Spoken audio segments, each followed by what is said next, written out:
بسم اللہ الرحمن الرحیم۔ السلام علیکم۔ اسپرٹ آف اسلام چینل میں ایک بار پھر خوش آمدید۔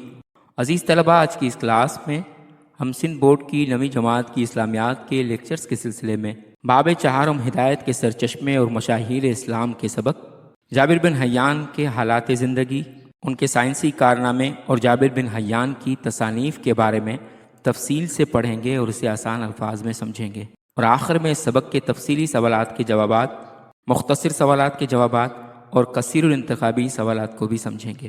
اس سے پہلے کہ سبق کا آغاز کریں، اگر آپ نے اب تک ہمارا channel spirit of Islam subscribe نہیں کیا تو چینل کو سبسکرائب کر لیجئے، ویڈیو کو شیئر کیجئے اور ساتھ لگے بیل آئیکن کو بھی دبا لیجئے تاکہ آپ کو آئندہ بھی اس طرح کی مزید ویڈیوز کا نوٹیفیکیشن ملتا رہے۔ تو چلیے چلتے ہیں سبق کی طرف۔ سب سے پہلے ہے جابر بن حیان کا تعارف۔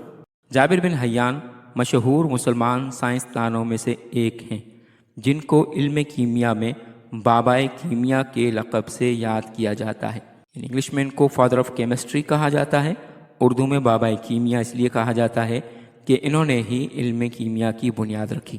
علم کیمیا کے علاوہ فلکیات، طب، جیومیٹری، فلسفہ، منطق، سیاسیات و ادب میں بھی آپ رحمۃ اللہ علیہ کو کامل مہارت حاصل تھی۔ اس کے بعد ہے نام و نسب۔ آپ کا پورا نام جابر بن حیان بن عبداللہ کوفی رحمۃ اللہ علیہ ہے۔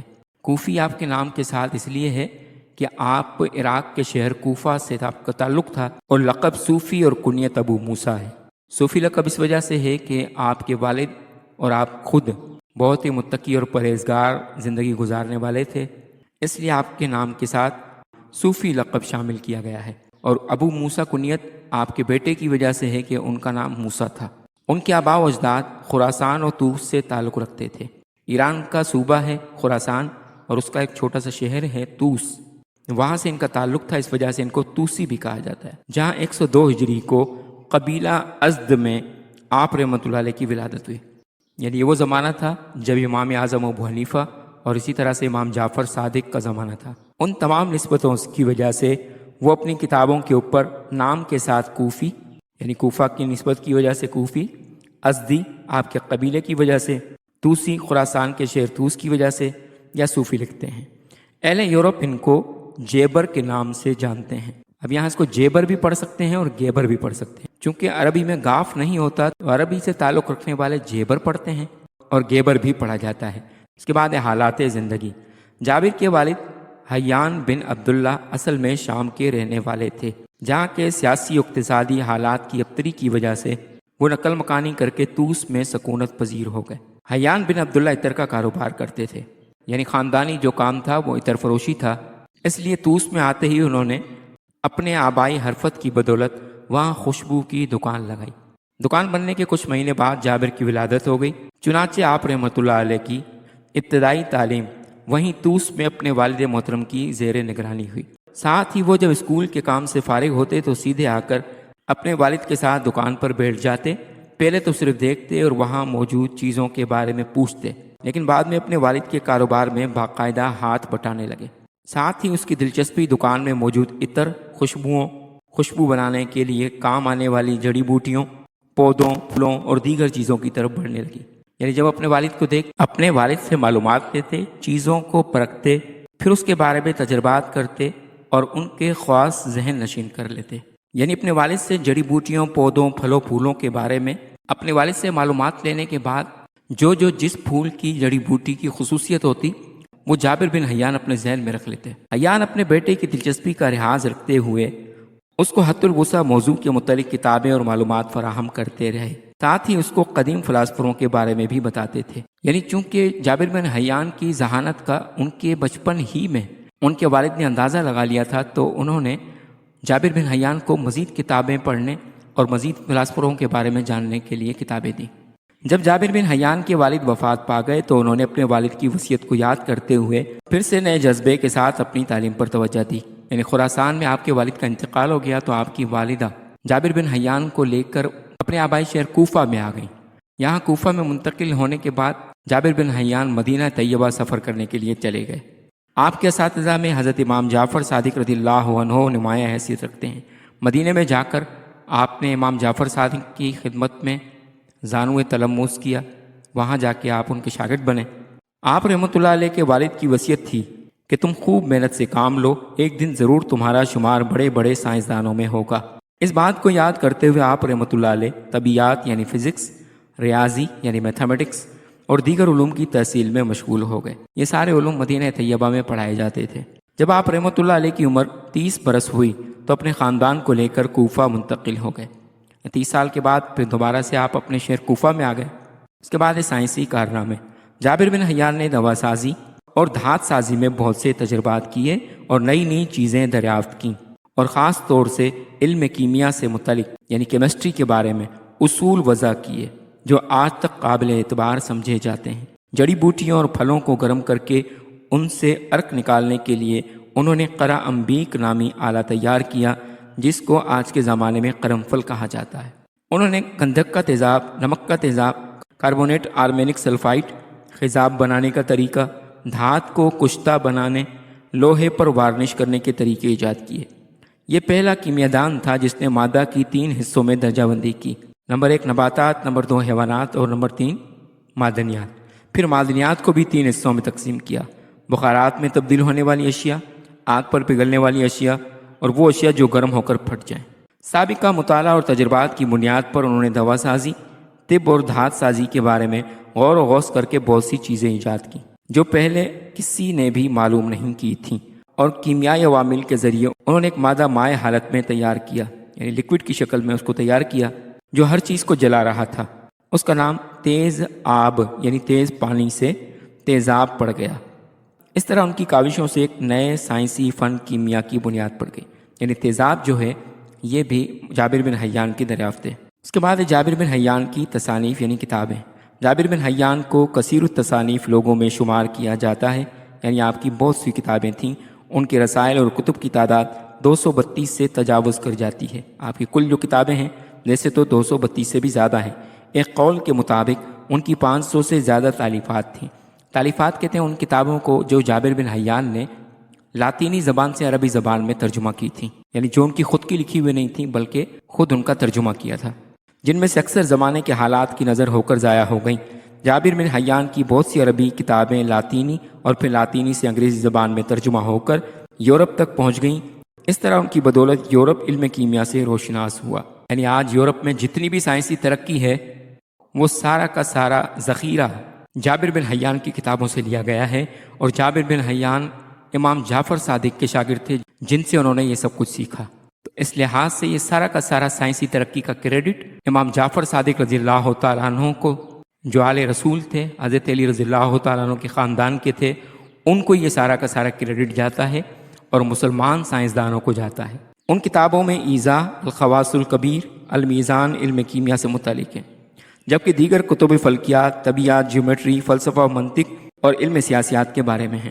عزیز طلبہ، اس کے بعد چلتے ہیں اس سبق کے کتاب میں موجود مشقی سوالات کی طرف۔ مندرجہ ذیل سوالات کے تفصیلی جوابات تحریر کریں۔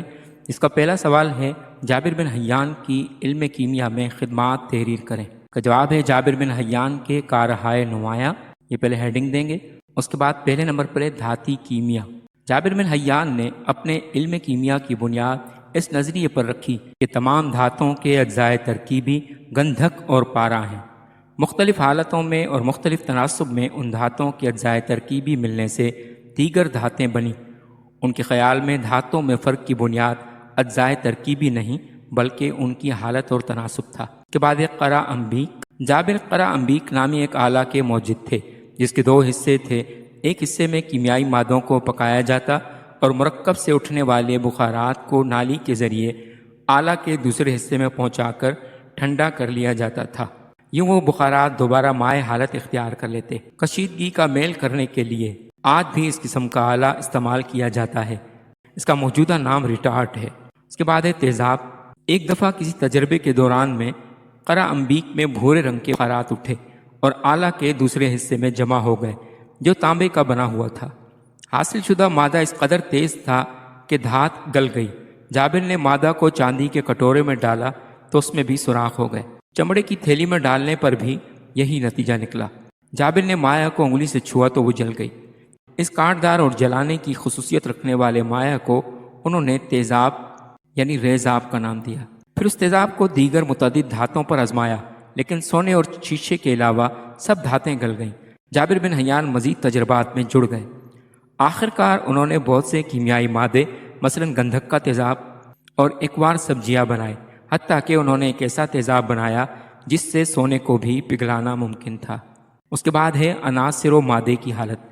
جابر بن حیان نے مادے کو عناصر اربع کے نظریے سے نکالا۔ جابر بن حیان وہ پہلے شخص تھے جس نے مادے کی 3 حصوں میں درجہ بندی کی: نباتات، حیوانات اور معدنیات۔ بعد ازاں معدنیات کو بھی 3 حصوں میں تقسیم کیا۔ پہلے گروہ میں بخارات بن جانے والی اشیاء رکھی اور انہیں روح کا نام دیا۔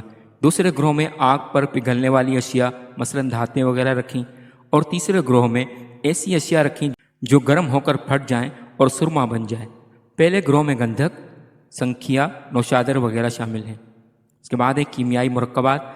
جابر بن حیان نے کیمیائی مرکبات مثال کاربونیٹ، آرمینک، سلفائڈ اور الکوہل کو خالص تیار کیا ہے۔ انہوں نے الکوہل، شورے کے تیزاب یا نائٹرک ایسڈ اور نمک کے تیزاب یا ہائیڈروکلورک ایسڈ اور فاسفورس سے دنیا کو پہلی بار روشناس کرایا۔ اس کے علاوہ انہوں نے 2 عملی دریافتیں بھی کیں، ایک تخلیص یا کشتہ کرنا یعنی آکسائڈ بنانا، اور دوسرے تحلیل یعنی حل کرنا۔ جابر بن حیان کیمیا کے متعدد امور پر قابل قدر نظری اور تجرباتی علم رکھتے تھے۔ کیمیا کے فون پر اس کے بعد ہے کیمیائی عمل سازی۔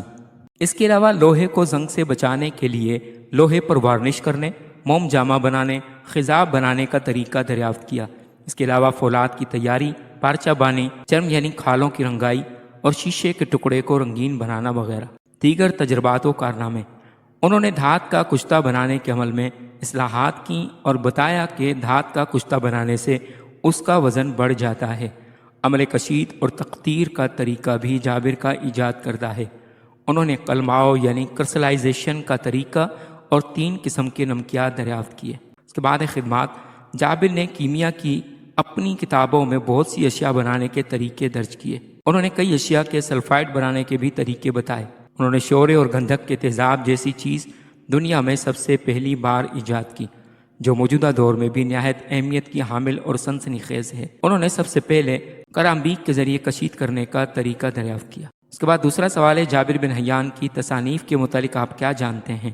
اس کا جواب ہے جابر بن حیان نے کیمیا کی کتب کے علاوہ اقلیدس کی کتاب، ہند سے بطلیموں کی کتاب، محبتی یا مجستی کی شرحیں بھی لکھیں، نیز منطق اور شاعری پر بھی رسالے تصنیف کیے۔ اس کے باوجود جابر مذہبی آدمی تھے۔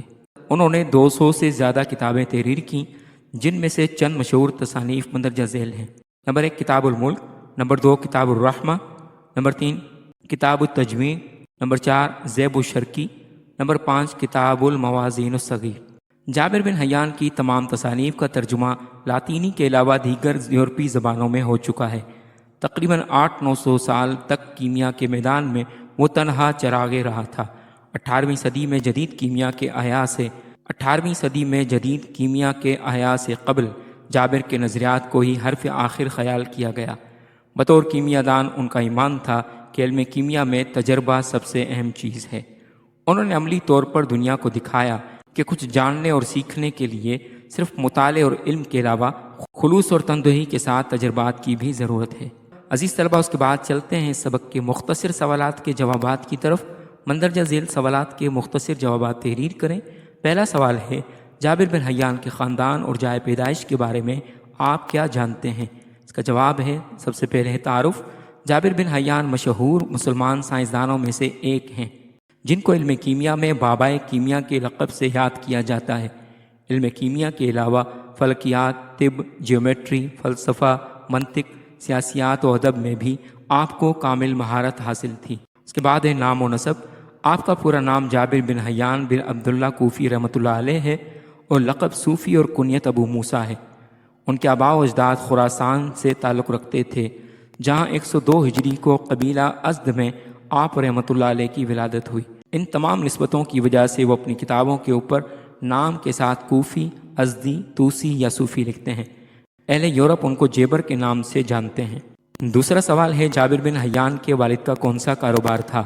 اس کا جواب ہے جابر بن حیان کے والد حیان بن عبداللہ عطر کا کاروبار کرتے تھے۔ تیسرا سوال ہے جابر بن حیان بغداد کس طرح پہنچے اور وہاں ان کا کیسے استقبال ہوا؟ اس کا جواب ہے جابر بن حیان اس کا جواب ہے عباسی خلیفہ ہارون رشید تخت نشین ہوا تو اس کا وزیر جعفر برمکی عالموں کا قدردان تھا۔ اسے علم ہوا کہ کوفہ کا ایک نوجوان علم کیمیا میں گراں قدر کارہائے نمایاں سر انجام دے رہا ہے، تو اس نے جابر بن حیان کو بغداد بلا لیا۔ اس کے بعد سوال ہے جابر بن حیان کی کون سی مشہور ایجادات ہیں؟ سب سے پہلے ہے سائنسی کارنامے۔ جابر بن حیان نے دوا سازی اور دھات سازی میں بہت سے تجربات کیے اور نئی نئی چیزیں دریافت کیں، اور خاص طور سے علم کیمیا سے متعلق اصول وضع کیے جو آج تک قابل اعتبار سمجھے جاتے ہیں۔ جڑی بوٹیوں کو گرم کر کے ان سے عرق نکالنے کے لیے انہوں نے قرع انبیک نامی آلہ تیار کیا، جس کو آج کے زمانے میں کرمفل کہا جاتا ہے۔ انہوں نے گندھک کا تیزاب، نمک کا تیزاب، کاربونیٹ آرمینک سلفائڈ، خضاب بنانے کا طریقہ، دھات کو کشتہ بنانے، لوہے پر وارنش کرنے کے طریقے ایجاد کیے۔ یہ پہلا کیمیا دان تھا جس نے مادہ کی 3 حصوں میں درجہ بندی کی: نباتات، حیوانات اور معدنیات۔ پھر معدنیات کو بھی 3 حصوں میں تقسیم کیا: بخارات میں تبدیل ہونے والی اشیاء، آگ پر پگھلنے والی اشیاء، اور وہ اشیاء جو گرم ہو کر پھٹ جائیں۔ اس کے بعد سوال ہے جابر بن حیان رحمۃ اللہ علیہ کی تصانیف میں سے علم کیمیا سے متعلق کتابوں کے نام بتائیے۔ اس کا جواب ہے جابر بن حیان کی تصانیف۔ جابر بن حیان کو کثیر التصانیف لوگوں میں شمار کیا جاتا ہے۔ ان کے رسائل اور کتب کی تعداد 232 سے تجاوز کر جاتی ہیں۔ ایک قول کے مطابق ان کی 500 سے زیادہ تالیف تھیں، جن میں سے اکثر زمانے کے حالات کی نظر ہو کر ضائع ہو گئیں۔ جابر بن حیان کی بہت سی عربی کتابیں لاطینی اور پھر لاطینی سے انگریزی زبان میں ترجمہ ہو کر یورپ تک پہنچ گئیں۔ اس طرح ان کی بدولت یورپ علم کیمیا سے روشناس ہوا۔ ان کتابوں میں سے ایذا، الخواص الکبیر، المیزان علم کیمیا سے متعلق ہیں، جبکہ دیگر فلکیات، طبیعیات، جیومیٹری، فلسفہ و منطق اور علم سیاسیات کے بارے میں ہیں۔ عزیز طلبہ، اس کے بعد چلتے ہیں اس سبق کے کتاب میں موجود کثیر الانتخابی سوالات یعنی MCQs کی طرف۔ مندرجہ ذیل سوالات کے درست جواب پر ٹک کا نشان لگائیے۔ پہلا سوال ہے جابر بن حیان کے دادا کا نام تھا؟ آپشن الف عبید اللہ، آپشن بے عبد الرحمن، آپشن جیم عبداللہ۔ اس کا درست جواب ہے آپشن جیم عبداللہ۔ اس کے بعد سوال ہے جابر بن حیان کے خاندان کا نام تھا؟ آپشن الف قریش، آپشن بے صدیقی، آپشن جیم ازد۔ اس کا درست جواب ہے آپشن جیم ازد۔ اس کے بعد سوال ہے جابر بن حیان کے والد کا کاروبار تھا؟ آپشن الف لکڑیاں بیچنے کا، آپشن بے خوشبو کا، آپشن جیم چمڑا تیار کرنے کا۔ اس کا درست جواب ہے آپشن بے خوشبو کا۔ چوتھا سوال ہے جابر بن حیان کی مشہور ایجاد ہے؟ آپشن الف کمپیوٹر، آپشن بے بلب، آپشن جیم تیزاب۔ اس کا درست جواب ہے آپشن جیم تیزاب۔ اس کے بعد سوال ہے عرق نکالنے کے لیے انہوں نے ایجاد کیا؟ آپشن الف مٹکا، آپشن بے قرع انبیک، آپشن جیم بوتل۔ اس کا درست جواب ہے آپشن بے قرع انبیک۔ عزیز طلبہ، امید ہے کہ آپ کو آج کا لیکچر پسند آیا ہوگا۔ اگر آپ کو لیکچر پسند آیا تو چینل کو سبسکرائب کر لیجئے اور بیل آئیکن کو بھی دبا لیجئے تاکہ آپ کو آئندہ بھی اس طرح کے مزید لیکچرز ملتے رہیں۔ ملتے ہیں اگلے لیکچر میں، تب تک والسلام علیکم ورحمۃ اللہ وبرکاتہ۔